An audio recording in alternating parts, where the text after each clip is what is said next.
Bismillahirrahmanirrahim. Assalamualaikum warahmatullahi wabarakatuh.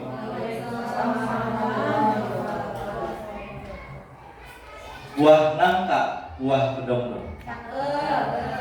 Ayo Bapak Ibu semangat dong. Lagi salam. Assalamualaikum warahmatullahi wabarakatuh. Waalaikumsalam warahmatullahi wabarakatuh. Alhamdulillah hari ini kita dipertemukan dengan atas izin Allah Subhanahu wa taala. Saya bersyukur bisa bertemu dengan guru-guru hebat di SD kelas 3, di mana kali ini izinkan saya untuk memberikan materi tentang budaya positif di sekolah kita di SD kelas 3. Dan tentunya saya akan membersamai Bapak Ibu selama 1 jam. 1 jam waktu Indonesia Barat. Baiklah. Salam dan bahagia saya ucapkan kepada Bapak Ibu guru hebat di SD Negeri Cipanas 3 di penyebaran penerapan budaya positif. Nah, di sini saya punya ice breaking dulu sebelum ke materi. Bapak Ibu boleh berdiri? Boleh ya? Dan saya mohon di sini ada pasangannya. Ada pasangannya ya. Berarti gini saja, bergabung dua. Kak Arya boleh gabung dulu.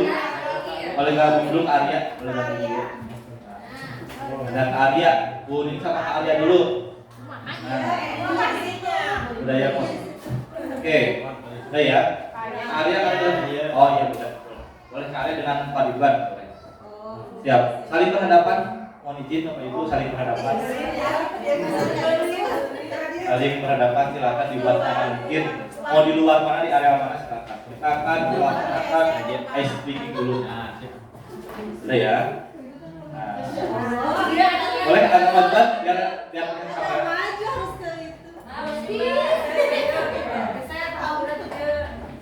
Kita ice breaking dulu. Namanya Abu dan Abi. Abu dan Abi. Oke, tangannya yang kanan di depan semua seperti ini, tangannya. Nah, seperti ini. Berhadapan-hadapan. Oke. Nah, jarak antara lengan rekan itu 10 cm. Nah, ada jarak. Maksudnya jaraknya bukan jarak jauh ya, dekat. Nah, segini kan. Nah, tuh. Nah, silakan Bapak Ibu diskusikan siapa yang mau jadi abunya, siapa yang jadi abinya.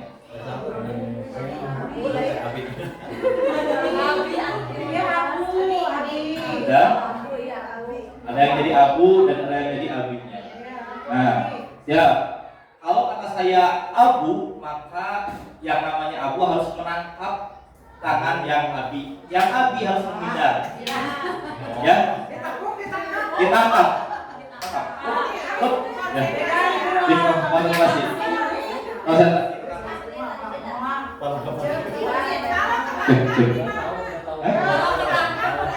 Menang. Nah, kalau kata saya abu, ya, yang namanya abu tangkap tangan abi, yang abi menghindar. Kalau saya sebut abi yang tangkap tangan abu. Abu menghindar. Siap ya. Pada suatu hari ada orang bernama Aba. Aba ya, belum. Aba.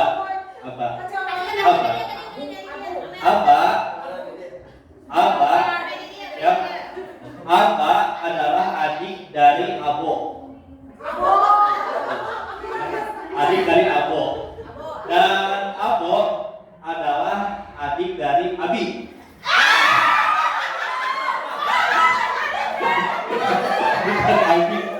Abi ya. Nah, kalau disebutin namanya nangkep. Kalau nyebutin nangkep.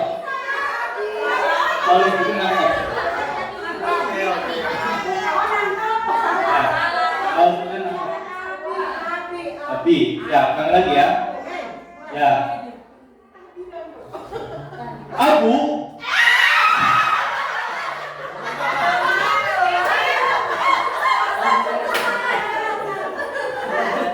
Dan ketangkap pada poin? Ya, betul. Siap. Siap ya. Mereka jalan ke pasar untuk membeli makanan. Abo dan juga Abi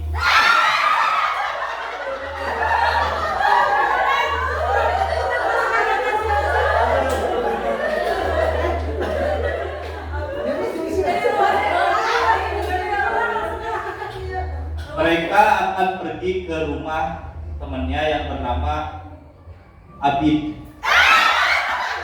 Abid bernama Abid. Bernama Abid. Karena itu menantang.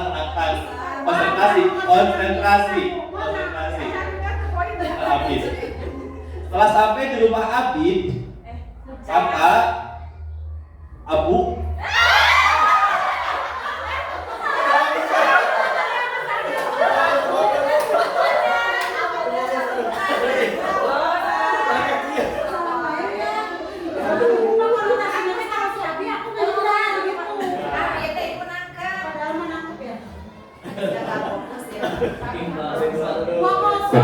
konsentrasi.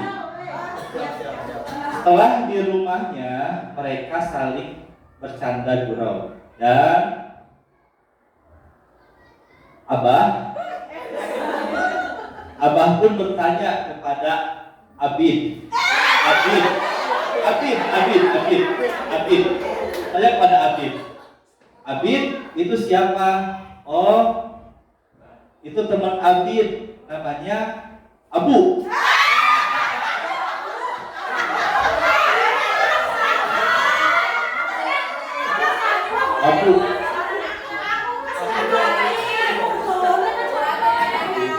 Oke, tepuk tangan kita semua kali ini, silakan duduk kembali. Terima kasih. Terima kasih Bapak Ibu semua.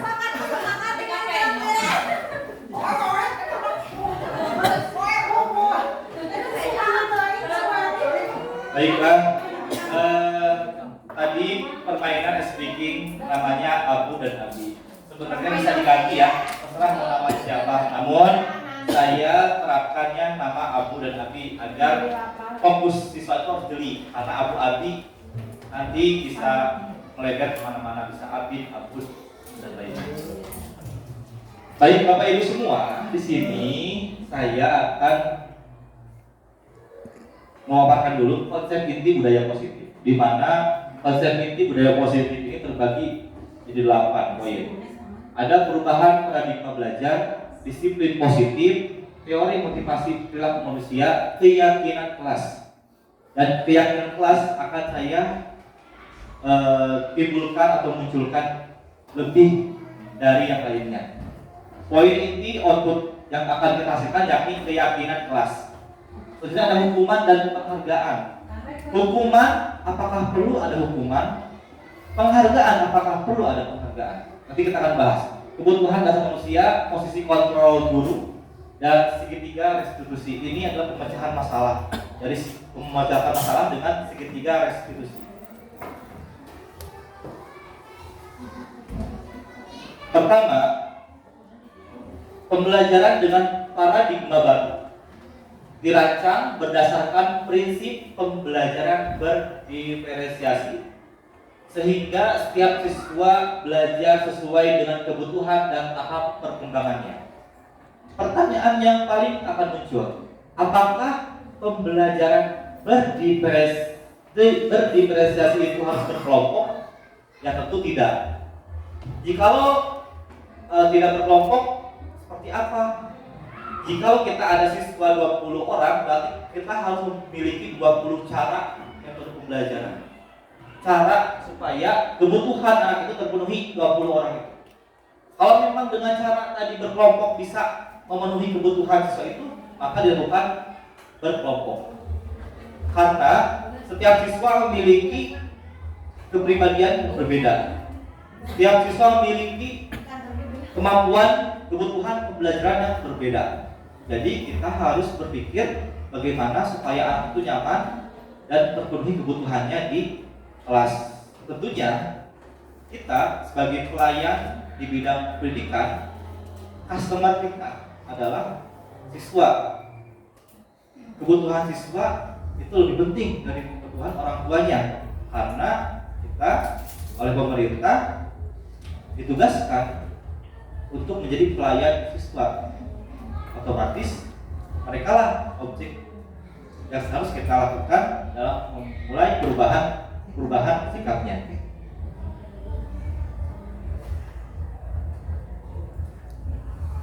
Pada pembelajaran paradigma baru, rangka pengembangan pembelajaran bukan model yang linear, namun merupakan siklus yang berkesinambungan. Dulu saya pribadi, waktu zaman SD ya, kita sama-sama, kita tidak menjadi objek dalam pembelajaran. Kadang hanya teacher center. Center itu hanya guru, hanya satu guru saja menjelaskan. Jadi seperti ceramah gitu ya, metode ceramah. Maka hari ini di kurikulum Merdeka yang menjadi pusat pembelajaran yakni siswa, student center. Siswa harus jadi center pembelajaran. Apakah guru bisa memanfaatkan siswa dalam pembelajaran? Bisa. Misalkan guru tidak bisa mempelajari pembelajaran materi PPKN yang tidak dia pahami, maka bisa dilemparkan ke siswa. Anak-anak tahu nggak pembelajaran ini? Tahu nggak? Nah, mereka harus anak-anak bisa mengembangkan dirinya, memerdekakan fungsi pikirannya agar mereka mencari tahu. Intinya itu, mereka harus bisa mencari tahu sendiri apa yang harus mereka pelajari. Jadi jangan sampai terpaku sama guru semua. Kalau sama guru semua yang susah nanti kita. Jadi kita harus terus belajar. Kita menyampaikan belajar tapi mereka nggak ngerti, percuma juga. Jadi biarkan siswa menjadi center dari pembelajaran. Walaupun salah nanti kita bisa perbaiki. Yang penting ada kesinambungan antara siswa dan guru di kelas. Oke. Di sini ada kegiatan kepalan tangan. Perubahan paradigma. Kepalan tangan. Ada A dan B. Anggap A itu orang dan B itu orang. Ada A dan B. Anda dan teman Anda. Sobeklah secari kertas kecil. Saya dibayangkan lah, disobek kertas kecil. Lalu di kertas kecil itu dituliskan sebuah benda yang berharga dan disimpan di kepalanya itu dengan erat. Nah, gimana caranya kita, misalkan sebagai guru atau sebagai temannya si A, dapat membuka atau dapat mengambil si kertas yang berharga itu? Pilihannya hanya beberapa. Satu, membujuk. Boleh nggak saya minta kertas itu yang di genggamannya, boleh tidak? Dua, bisa dengan merayunya, mengancamnya, bahkan buka itu, buka tangannya. Saya minta dengan mengancam. Menyuapnya, boleh nggak saya buka? Kalau boleh dibuka saya kasih uang. Nanti itu berkaitan dengan penghargaan. Contoh, kamu belajar yang hari ini, kalau kamu bisa dikasih uang. Berarti mereka berpikir bukan untuk bisa, tapi untuk mendapatkan uang. Dan yang bisa mengontrol tangan teman Anda yakni temannya sendiri, mau tidak dibuka. Jadi hanya dia yang bisa membukanya. Walaupun dipaksa sama kita, kalau dia tidak mau dibuka, maka percuma, tidak akan terbuka. Anggaplah teman itu seperti siswa. Kalau siswanya tidak mau menerima apa yang kita berikan masukan, materi, percuma, gitu, akan mental. Maka kita harus bisa pandai untuk membuat siswa mau terbuka, membukakan pikirannya, menerima apa yang kita pelajari. Untuk membangun budaya yang positif, sekolah perlu menyediakan lingkungan yang positif juga. Namanya juga budaya positif ya Bapak Ibu. Jadi harus memiliki lingkungan yang positif, aman dan nyaman agar murid-murid mampu berpikir, bertindak dan mencipta dengan merdeka, mandiri dan bertanggung jawab. Salah satu strategi yang perlu ditinjau ulang adalah bentuk disiplin yang dijalankan selama ini di sekolah kita. Kita harus mengevaluasi tindakan cara mendisiplin anak di sekolah ini sudah benar atau tidak. Jadi kita harus evaluasi apakah benar atau tidak dengan cara metode disiplin tadi, misalkan dengan menghukum dan lainnya yang mengakibatkan anak takut, apakah benar atau tidak, apakah menimbulkan anak itu terus konsisten dia disiplin atau bahkan hanya ketika saja. Miskonsepsi tentang teori kontrol Bapak Ibu semua, di mana dianggap yang depan ini adalah murid, yang belakang adalah gurunya. Nah, ilusi bahwa kritik dan membuat rasa bersalah mampu menguatkan karakter. Ini miskonsepsi ya. Ilusi bahwa orang dewasa berhak memaksa. Nah, ilusi guru mengontrol murid. Ilusi bahwa mereka bahwa semua penguatan positif efektif dan bermanfaat. Ini ilusi seperti ini. Ini anggap murid, ini anggap gurunya. Kalau di wilayah lain mungkin ada murid yang patuh sama gurunya, yang dapat terkontrol oleh gurunya. Namun tadi apakah betul tidak cara kita dalam mengontrol siswa tersebut? Apakah mereka merdeka atau memang terpaksa, ataukah memang takut hanya mereka mengikuti arahan kita? Apakah dampaknya bagus atau tidak?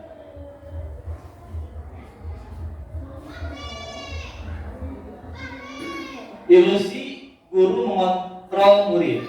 Pada dasarnya kita dapat memaksa murid, bisa kita memaksa murid untuk berbuat sesuatu jikalau murid tersebut memilih untuk tidak melakukannya. Walaupun tampaknya kita sedang mengontrol perilaku murid tersebut, hal ini karena murid tersebut sedang mengizinkan dirinya dikontrol. Kedua, ilusi bahwa semua penguatan positif efektif dan bermanfaat. Penguatan positif atau bujukan adalah bentuk-bentuk kontrol. Segala usaha untuk mempengaruhi murid agar mengulangi suatu perilaku tertentu adalah suatu usaha untuk mengontrol murid tersebut. Ilusi bahwa kritik dan membuat orang merasa bersalah dapat menguatkan karakter. Menggunakan kritik dan rasa bersalah untuk mengontrol murid menuju pada identitas gagal. Ilusi bahwa orang dewasa memiliki hak untuk memaksa. Banyak orang dewasa yang percaya bahwa mereka memiliki tanggung jawab untuk membuat murid-murid berbuat hal-hal tertentu. Apapun yang dilakukan dapat diterima selama ada sebuah kemajuan berdasarkan sebuah pengukuran kinerja.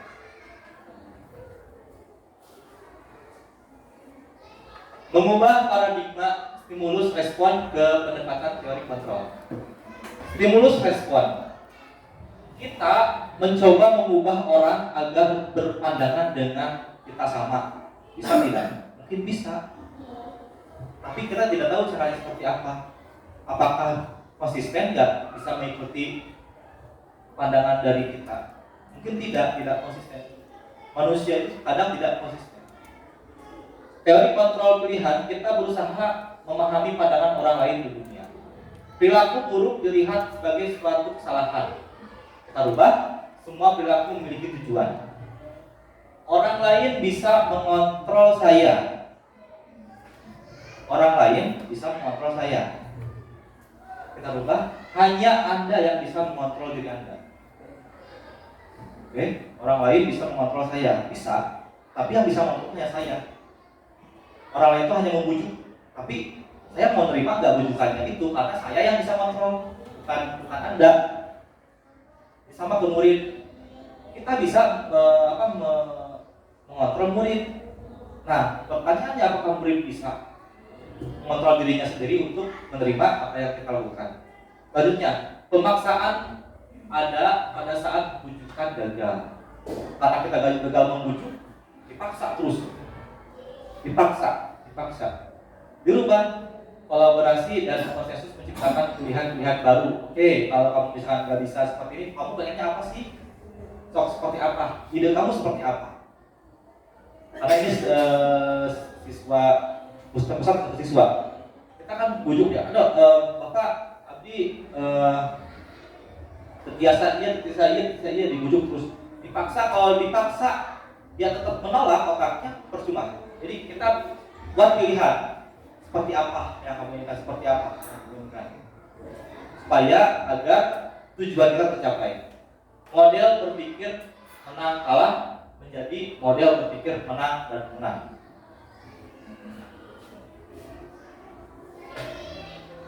Disiplin positif.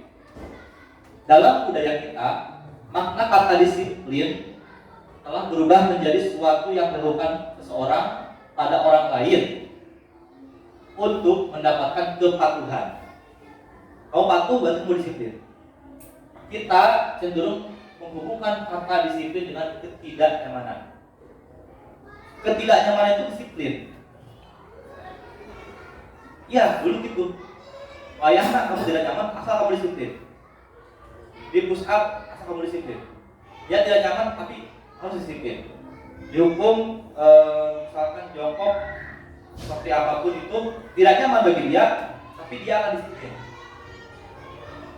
Merupakan salah satu pendekatan disiplin diri yang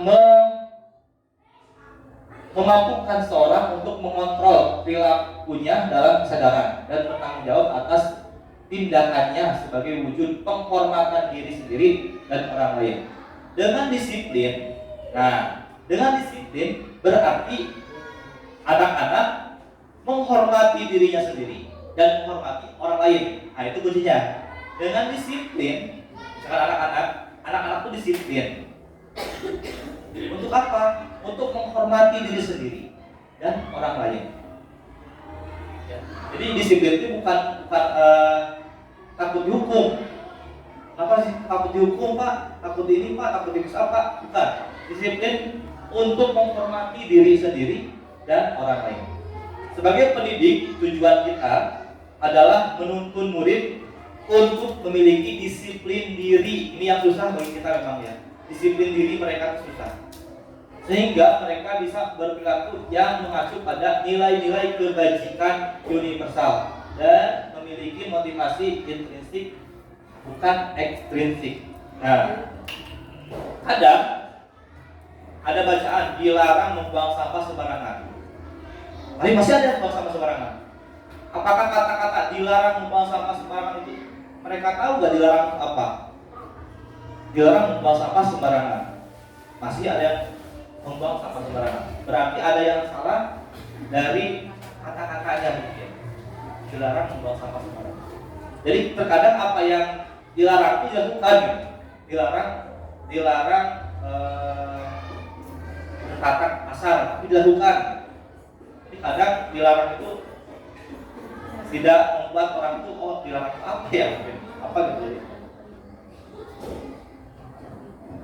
Nah, pendekatan disiplin positif tidaklah tentang anak peserta didik secara langsung, tetapi tentang diri dan cara kita sendiri, baik sebagai orang tua, guru atau orang dewasa yang memberikan dampak dan pengaruh positif pada anak peserta didik.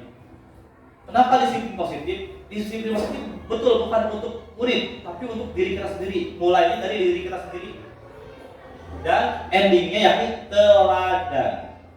Nah, di kurikulum merdeka ini yang poin penting yakni kita sebagai guru harus menjadi teladan untuk dilihat oleh murid-murid, dan murid-murid pun akan mengikuti apa yang dilakukan oleh gurunya, menjadi teladan.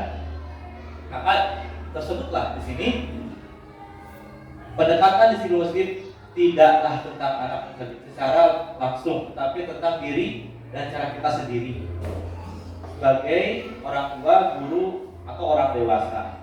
Nah, kadang kita pun sebagai guru, saya pun pribadi sulit untuk menjadi teladan. Misalkan anak-anak, tolong ambil apa sampahnya, tapi kita masih bawa sampah sembarangan. Nah itu kata disiplin itu di kurikulum Merdeka kurang, karena disiplin itu harus dimulai dari gurunya dulu, dari orang tuanya dulu, dari orang dewasanya dulu. Orang dewasanya udah benar, nah tidak harus diucapin pun pasti mengikuti. Tadi saja saya praktik, saya tanya dulu ke anak-anak sebelum sini, siapa yang mau berinisiatif untuk mengambil bak sampah? Gak ada Pak, ya udah saya sendiri. Ya udah Bapak aja. Ada satu orang rekan Pak, enggak Pak saya aja Pak. Jadi mungkin dengan gitu. Jadi saya pun berpikir, oh mungkin anak itu butuh teladan. Oke lah saya dulu, tapi alhamdulillah tadi ada yang langsung Pak saya aja Pak. Siapa yang mau bersihin kelas ini? Mulai banyak, saya aja Pak. Udah makasih ya. Saya tuh mencoba untuk hal-hal baru gitu. Tidak menyuruh, tapi saya ingin memberikan sebuah pemikiran kepada anak-anak. Masa harus gurunya sih mungkin malu dong. Masa gurunya yang satu kita lihat gitu. Kita hanya diam mungkin gitu. Jadi mulai terpancing oleh muridnya, kita pun harus bantu, kita pun harus sama seperti Bapak misalkan. Tadi kan disuruh sama saya dari kelas ini ya, kelas 6. Siapa yang mau bersihin? Kalau nggak ada Bapak saja. Mulai mereka mikir, oh nggak enak dong. Jadi mulai terpikirkan untuk empatinya gitu. Alhamdulillah sedikit. Nah, pendekatan disiplin positif merupakan kemampuan individual pendidik untuk membina mendidik secara individu ataupun secara kelompok. Pendekatan secara individu atau kelompok perlu mendapatkan dukungan kebijakan sekolah dan peran serta memangku kepentingan sekolah. Sering sekali disebutkan, pendidikan itu tanggung jawab siapa? Tanggung jawab seluruh masyarakat Indonesia, seluruh manusia. Pendidikan adalah tanggung jawab kalau di sekolah, tentunya guru, orang tua pun harus bertanggung jawab terhadap pendidikan. Dan sebagai objeknya yakni anak. Orang tua harus berkolaborasi dengan gurunya dalam hal mendidik anak. Outputnya, apa yang diharapkan, apa yang diinginkan oleh anak itu terwujud. Jikalau dulu bilang anak itu lahir seperti kertas putih tanpa noda, dan kita bisa memgoreskan tinta-tinta agar anak itu bisa menjadi apa yang kita mau. Ternyata mereka terlahir itu sudah ada sifat-sifat gen-gen dari orang tuanya terdahulu, dan kita tentunya sulit untuk bisa memberikan pengaruh besar terhadap anak itu tentunya di tingkat dini susah. Jadi mereka itu akan bersifat kepada gen-gen orang tuanya, yang mereka tentunya ini akan menjadi tantangan untuk kita ke depan. Dan maka kita tidak bisa mengubah, tapi mengarahkan anak itu untuk berbuat positif. Mengarahkan. Kalau mengubah itu sulit, karena mereka sudah memiliki gennya masing-masing, punya pikiran, punya keinginan. Jadi susah untuk dirubah. Kalau diarahkan mungkin bisa diarahkan kepada sesuatu yang positif. Nah, nilai-nilai kebajikan universal. Nilai-nilai kebajikan adalah sifat-sifat positif manusia yang merupakan tujuan mulia yang ingin dicapai setiap individu. Nilai yang disepakati bersama. Nilai yang disepakati bersama. Lintas bahasa, suku, bangsa, agama maupun latar belakang. Contoh profil pelajar Pancasila. Ini kita ketahui ya, ada 6. Beriman, bertakwa kepada Tuhan Yang Maha Esa dan berakhlak mulia. 1, 2, mandiri. 3, bernalar kritis. 4, berbinataan global. 5, bergotong royong. Dan 6, kreatif. Motivasi perilaku manusia untuk menghindari ketidaknyamanan. 2, untuk mendapatkan imbalan penghargaan. Pasti ini motivasi dari eksternal. Kenapa dia berperilaku seperti itu? Di luar takut dihukum.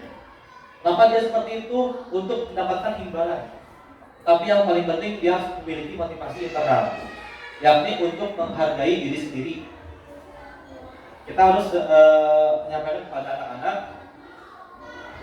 tadi motivasi berperilaku itu harus untuk menghargai diri sendiri. Kita dilahirkan untuk menghargai diri sendiri, untuk mensyukuri diri sendiri, yakni dengan menghargai diri sendiri dan menghargai juga orang lain.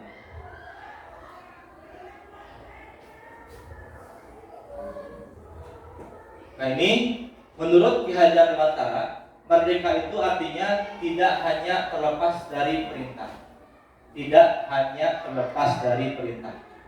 akan tetapi juga cakap memerintahkan diri sendiri. Nah, memerintahkan diri sendiri paling susah. Kadang kita sering lepas dari kontrol kita. Contoh halnya tadi membuang sampah sembarangan. Kalau sudah yakin bahwasannya membuang sampah sembarangan itu dapat merusak kebersihan, kalau sudah yakin pasti tidak akan membuang sampah sembarangan. Tapi kadang kita tidak bisa mengontrol diri kita, yang akhirnya tidak sadar kita membuang sampah sembarangan. Contoh kecil seperti itu. Maka siswa harus bisa meyakinkan dirinya bahwasannya dia harus mampu mengontrol dirinya, tindakannya kepada disiplin positif. Motivasi internalnya menciptakan disiplin positif dan sikap merdeka. Nah, keyakinan kelas ini yang paling boldnya, yang besarnya, keyakinan kelas. Mengapa tidak peraturan saja? Peraturan kelas. Kenapa harus keyakinan kelas? Kalau peraturan pasti ada hukuman. Kalau keyakinan kelas ada kesadaran. Mengapa harus keyakinan kelas? Perhatikan pertanyaan berikut. Mengapa kita memiliki peraturan 3M? Menggunakan masker, mencuci tangan, dan menjaga jarak pada saat pandemi COVID-19.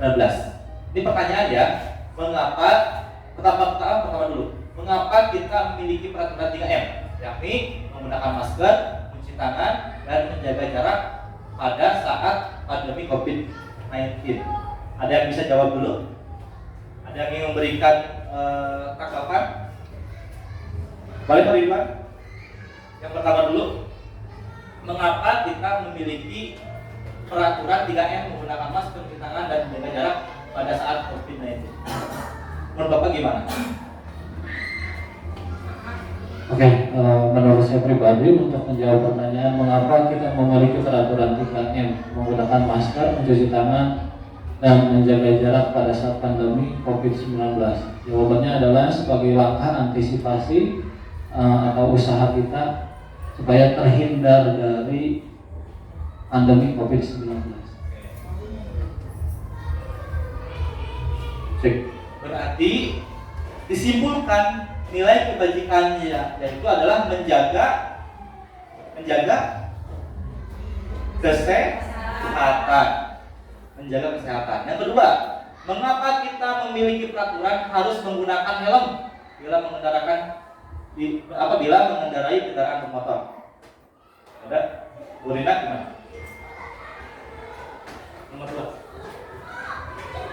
Harus menggunakan helm bila mengendarai kendaraan motor. Pertama, mentaati peraturan agar tidak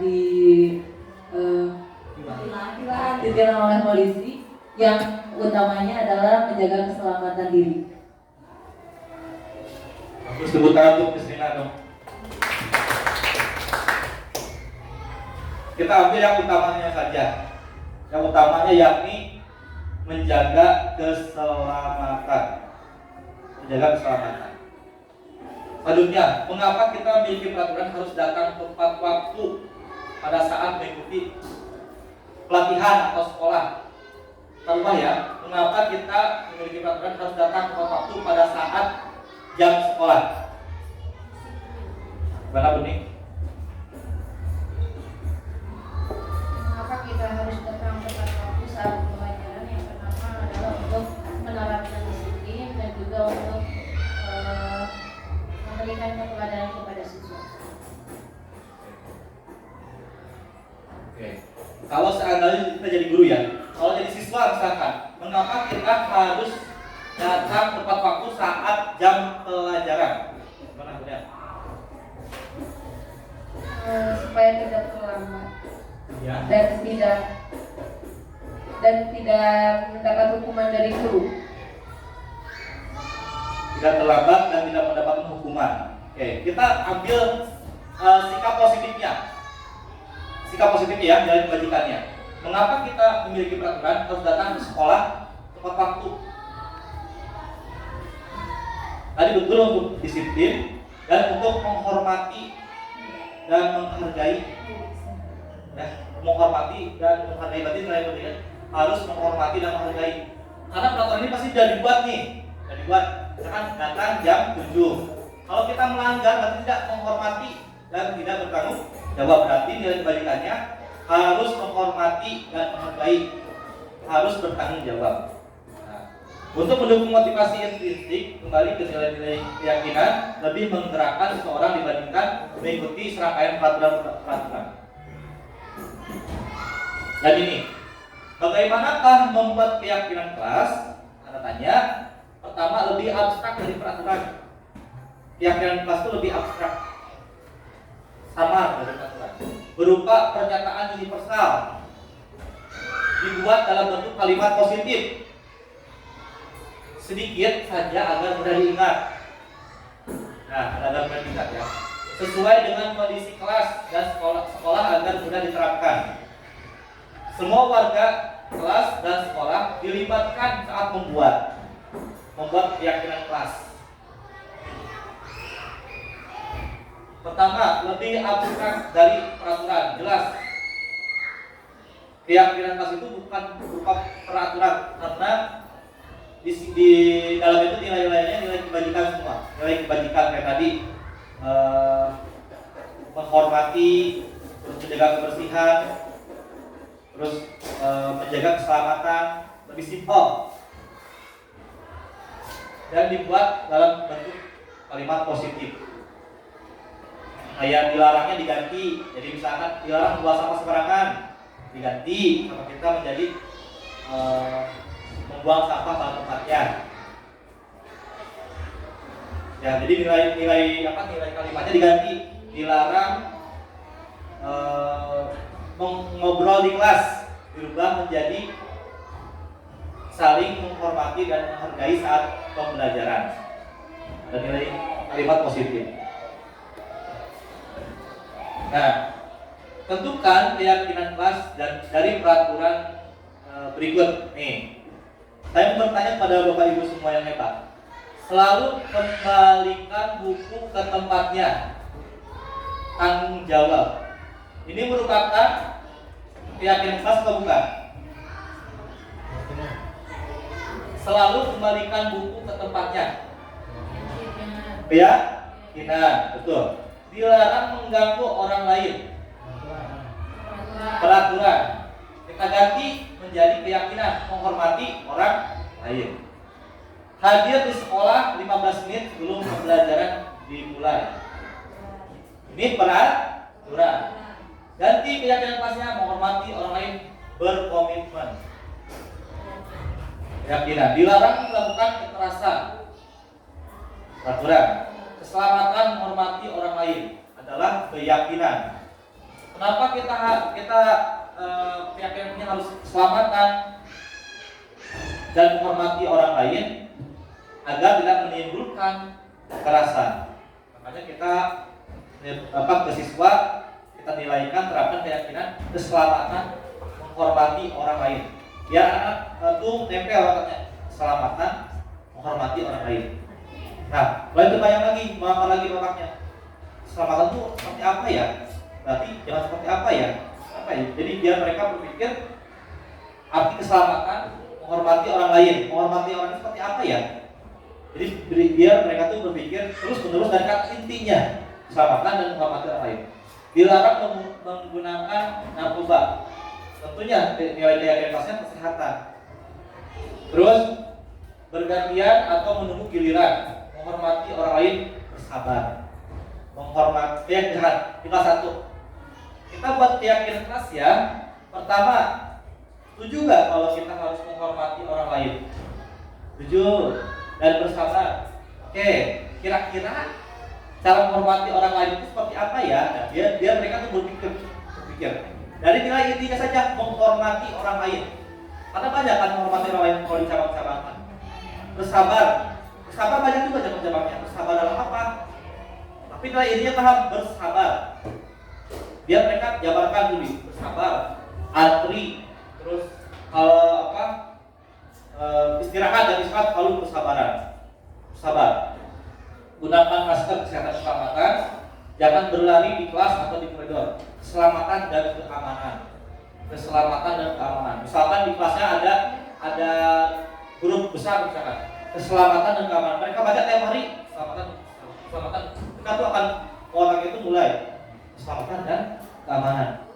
Mulai itu udah dilihat, dipikir sama otak. Kira-kira apa sih keselamatan dan keamanan itu? Berarti jangan lari dan jangan ribut di kelas.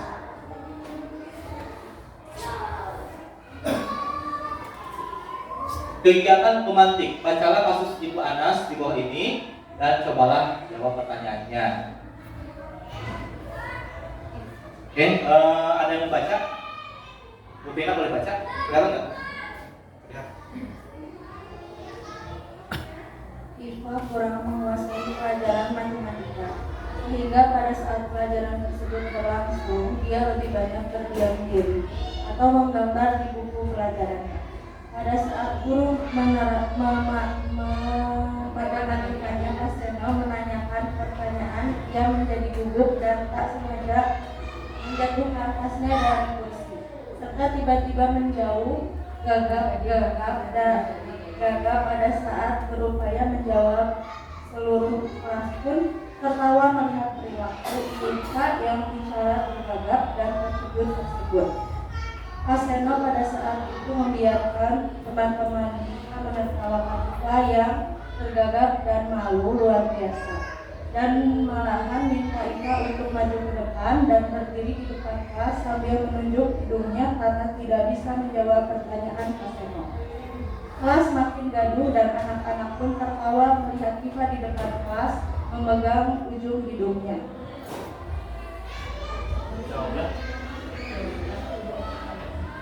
Nomor 1 pertanyaannya, apakah Anda setuju dengan tindakan Kaseno terhadap Iva? Mengapa? Satu dulu. Pertanyaan dulu, apakah Anda setuju dengan tindakan Kaseno terhadap Iva? Tidak. Siapa mau jawabnya? Bu Ira, gimana? Alasannya kenapa? Yang pertama, ketika kita memberikan pertanyaan kepada murid, kita harus melihat kondisi murid dahulu. Apakah murid itu siap atau tidak? Terus? Satu. Yang kedua, kemudian cara Kaseno membiarkan teman-teman IPA menertawakan IPA. Jadi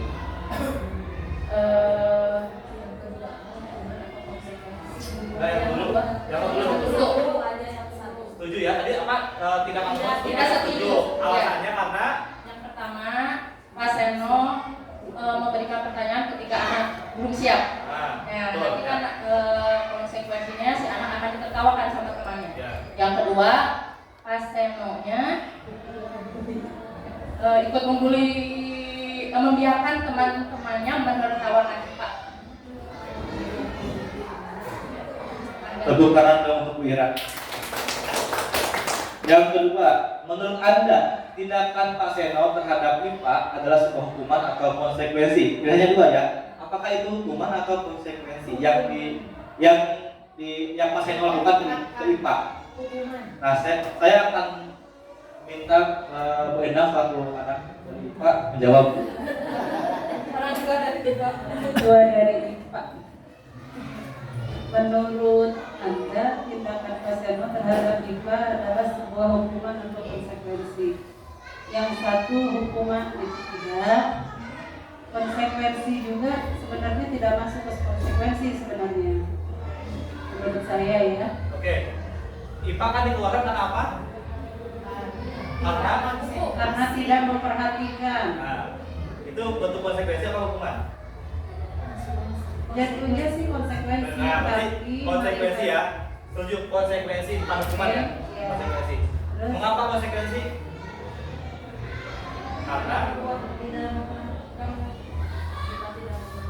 Karena mungkin kalau konsekuensi karena dia tidak ini ya, tidak siap ditanya, mungkin begitu ya. Tapi larinya menurut Ibu ya betul nih. Hukuman bukan konsekuensi, mungkin untuk beberapa poin bisa jadi konsekuensi. Tapi larinya ini jatuhnya ke harga diri ya, mental anak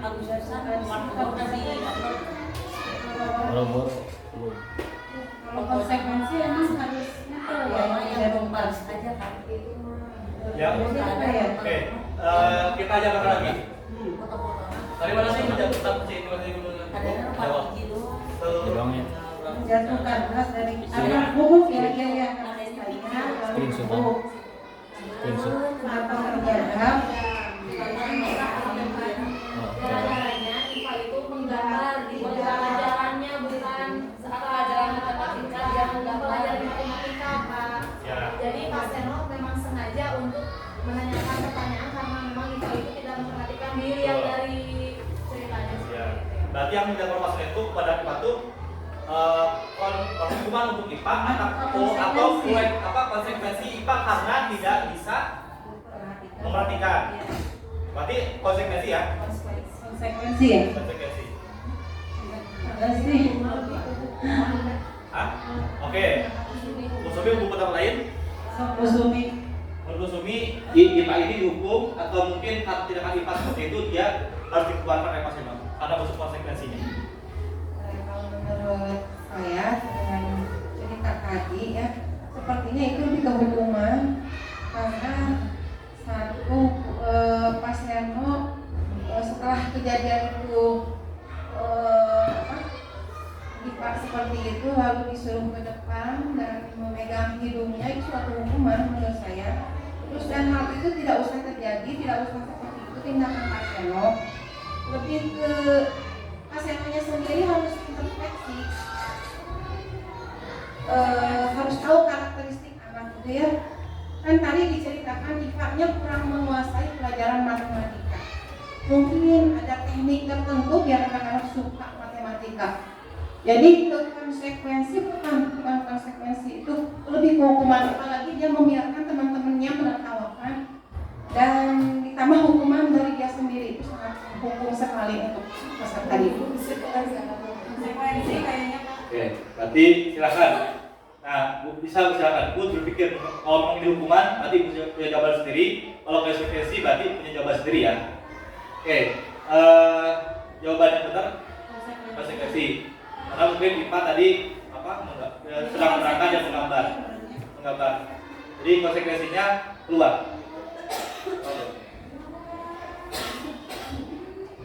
Nah, atau mungkin hukuman. Bisa mungkin hukuman. Kita lihat ini jawaban kita. Berdasarkan kasus di atas, maka kita bisa menyimpulkan bahwa hukuman bersifat tidak terencana atau tiba-tiba. Anak atau murid tidak tahu apa yang akan terjadi dan tidak dilibatkan. Hukuman bersifat satu arah dari pihak guru yang memberikan dan murid hanya menerima suatu hukuman tanpa melalui suatu kesepakatan atau pengarahan dari pihak guru. Contoh, keluar kamu. Nah, harusnya ada kesepakatan dulu. Nah, ini udah dibuat kesepakatannya nih. Mengobrol dalam kelasnya. Konsekuensinya atau tindakan kalau melanggarnya berarti keluar kelas. Kamu ngobrol? Ada kesepakatannya? Berarti begini Pak, kalau konsekuensi harus ada arahan dulu sebelumnya ya. Harus ada kesepakatan. Iya, kesepakatan. Tadi berarti yang dalam itu salah. Hukuman secara tiba-tiba, ada. Terus hukuman yang diberikan bisa berupa fisik maupun psikis. Murid anak sakiti oleh suatu perbuatan atau kata-kata. Sementara disiplin dalam bentuk konsekuensi. Nah, ini dua tadi ada hukuman sudah terencana atau sudah disepakati, sudah dibahas dan disetujui oleh murid dan guru. Umumnya bentuknya konsekuensi dibuat oleh pihak guru, peraturan sekolah lah ya. Dan murid sudah mengetahui sebelumnya konsekuensi yang akan diterima bila ada pelanggaran. Pada konsekuensi murid tetap dibuat tidak nyaman untuk jangka waktu pendek. Konsekuensi biasanya diberikan berdasarkan suatu data yang umumnya dapat diukur, misalnya setelah 3 kali ditugaskan tidak diselesaikan, ada batasannya yang diberikan atau murid melakukan kegiatan di luar kegiatan pembelajaran, misalnya mengobrol, maka murid tersebut akan kehilangan waktu bermain dan harus menyelesaikan tugas karena tertinggal. Peraturan dan konsekuensi yang mengikuti ini sudah diketahui sebelumnya oleh murid. Sikap guru di sini senantiasa memonitor murid. Nah, ini penghargaan hukuman. Penghargaan hukuman adalah dua aspek penting dalam sebuah proses pembelajaran. Penghargaan dapat meningkatkan motivasi, betul, dan setuju, dan memberikan rasa percaya diri pada siswa. Sementara hukuman dapat membentuk perilaku siswa agar lebih baik dan mengurangi perilaku negatif. Seringkali hukuman dapat menciptakan rasa takut, perasaan tidak nyaman, dan bahkan pembalasan dalam diri individu yang menerima hukuman. Penghargaan sebagai bentuk hukuman yang membangun. Penghargaan sebagai bentuk hukuman yang membangun. Penghargaan sebagai hukuman mungkin terdengar bertentangan, tetapi sebenarnya dapat menjadi alat kuat dalam membentuk perilaku positif, pengembangan diri, dan keterampilan individu jika pemberiannya dilakukan dengan tepat. Disinilah kita memasuki konsep penghargaan sebagai bentuk hukuman yang lebih positif dan membangun daripada menggunakan konsekuensi negatif. Kita dapat menggantinya dengan konsekuensi positif untuk mengubah perilaku. Ini bukanlah penghargaan dalam arti konvensional. Di mata seseorang diberikan hadiah karena melakukan sesuatu yang baik, tetapi lebih tentang menggunakan apresiasi dan pengakuan sebagai alat untuk memperkuat perilaku positif dan membangun motivasi. Nah, mengubah perilaku, misalnya dalam konteks pendidikan, guru dapat menggunakan pujian dan pengakuan untuk mengubah perilaku siswa yang sebelumnya tidak tertib menjadi tertib. Dalam hal ini, penghargaan berfungsi sebagai hukuman. Karena dengan mengapresiasi perilaku yang diinginkan, siswa mampu mungkin lebih cenderung menghindari perilaku yang tidak diinginkan untuk mencegah kehilangan pengakuan tersebut. Kedua, mengembangkan diri. Di luar pendidikan, penghargaan dapat digunakan sebagai hukuman yang membangun. Dalam konteks pengembangan diri, misalnya seseorang individu yang berusaha untuk mencapai tujuan pribadi dapat memberikan penghargaan diri. Setiap kali mereka mencapai tongkat tertentu, hal ini memberikan insentif untuk mencapai lebih baik atau lebih banyak prestasi, menggantikan dorongan untuk menghindari hukuman.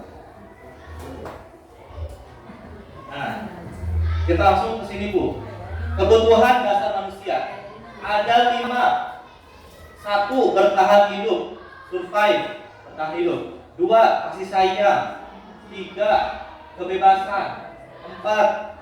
Kesenangan. 5. Penguasaan. Inilah kebutuhan dasar manusia. Ada 5. 1. Bertahan hidup. 2. Kasih sayang. 3. Kebebasan. 4. Kesenangan. 5. Penguasaan.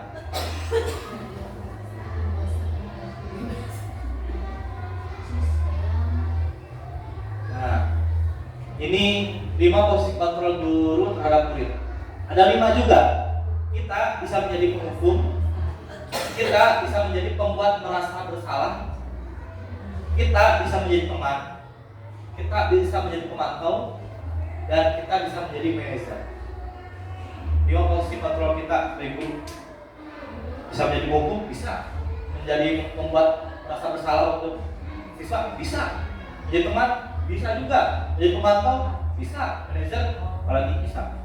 Jadi ini 5 yang ada pada diri kita, 5 posisi kita guru terhadap murid.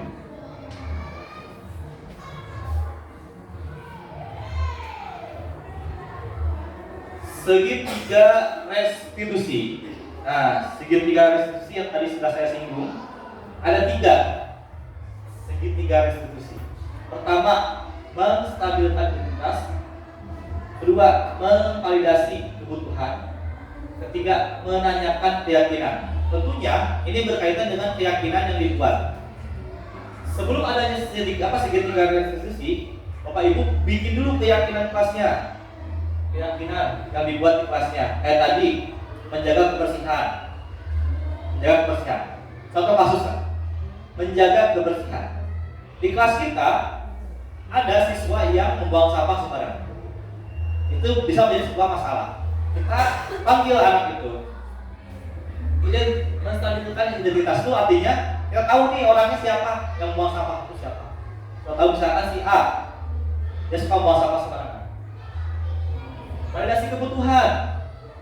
Cek dulu kenapa alasan dia membuang sampah sembarangan. Alasannya kenapa? Alasannya ini. Mulai menanyakan keyakinan kelas. Apakah kamu tahu keyakinan kelas di kelas kita? Tahu Pak apa? 1 bla bla bla bla. Ketiga apa? Menjaga kebersihan. Kira-kira keyakinan kelas mana yang dilanggar? Menjaga kebersihan Pak. Baik. Sudah tahu ya keyakinan kelas yang dilanggar? Konsekuensinya mau seperti apa? Baik Pak, misalkan kata dia sendiri jawab. Konsekuensinya saya akan membersihkan sampah di kelas ini Pak. Misalkan saya akan membersihkan kelas ini sebagai konsekuensi saya karena saya melanggar keyakinan kelas yang dibuat, yakni menjaga kebersihan. Jadi dari dia sendiri timbulnya itu yang lebih bagus. Jadi daripada kita ini seperti itu, menyadarkan diri dia salah dan dia pun berinisiatif untuk bertanggung jawab apa yang dia lakukan.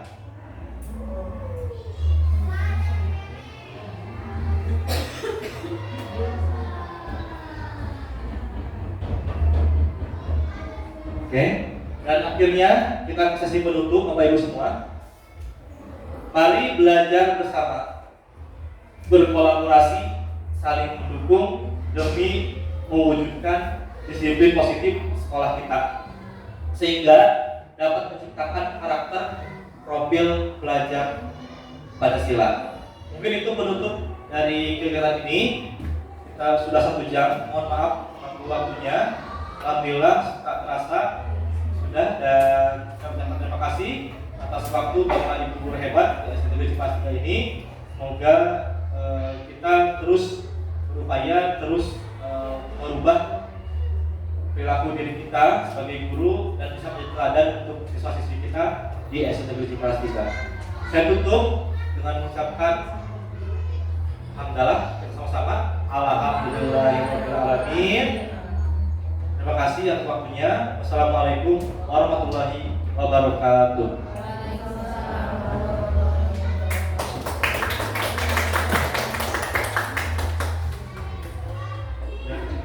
Maka itu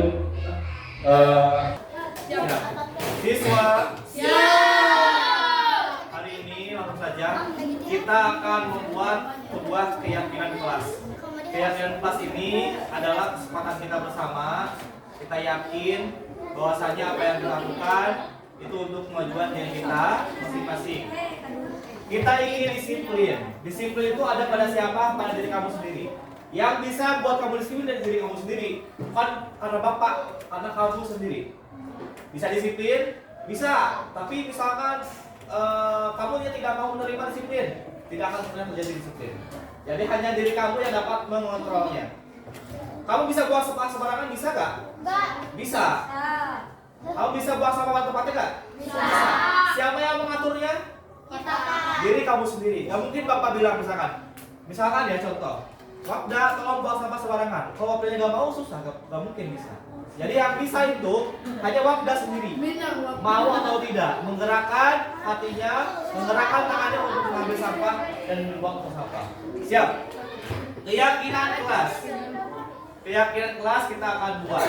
Nah, sekarang di keyakinan kelas ini, pertama di kelas kita mengevaluasi dari kelas ini. Banyak yang sampah berserakan, banyak yang membuang sampah sembarangan. Jadi keyakinan kelasnya yakni harus menjaga, setuju? Menjaga kebersihan, setuju? Kita tulis ya, menjaga kebersihan. Enggak, di sini aja, menjaga kebersihan. Menjaga kebersihan. Menjaga kebersihan itu seperti apa? Tidak buang sampah sembarangan. Menjaga kebersihan itu seperti apa? Tentunya harus mandi tiap pagi. Menjaga kebersihan itu apa? Menggosok gigi. Menjaga kebersihan itu apa? menggunting buku. Itu bagian dari menjaga kebersihan. Sekarang kira-kira yang kedua apa ya untuk kelas kita? Mematuhi peraturan. Menghormati orang lain. Setuju? Menghormati orang lain ya. Menghormati orang lain.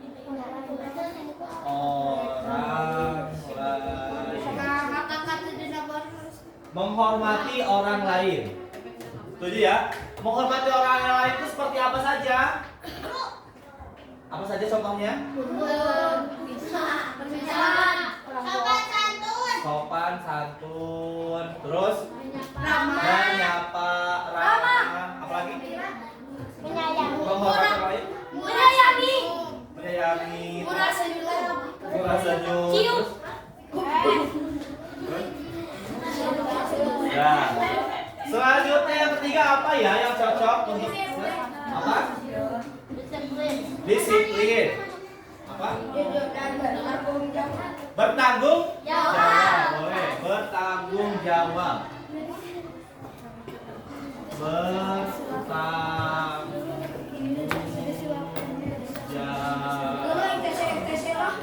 Bertanggung jawab. Kayak apa bertanggung jawab? Kalau piket harus bertanggung jawab piket. Kalau misalkan ada tugas, bertanggung jawab harus diselesaikan tugasnya. Bertanggung jawab. Terakhir apa ya kira-kira? Disiplin. Jujur dan bertanggung jawab. Terus? Disiplin.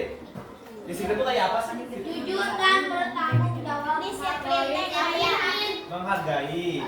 Menghormati. Disiplin menghargai satu teman. Bertakwa kepada Tuhan yang Maha Esa. Oh, boleh tadi bertakwa Pada Tuhan yang Maha Esa.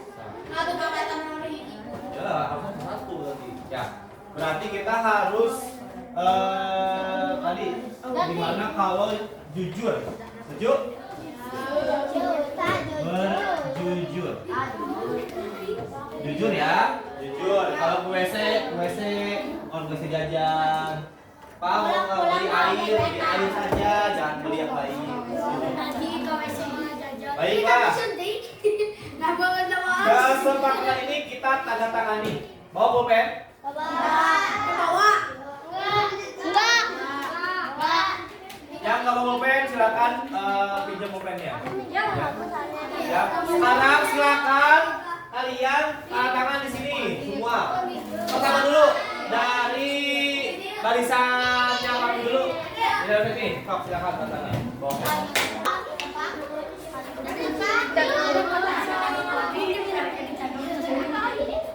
Oh, Atuh. Minjem dari aku. Iya. Kakak tuh bisa. Minjam nih. Asal wae. Iya, Ce. Kumaha deh? Kumaha? Kumaha?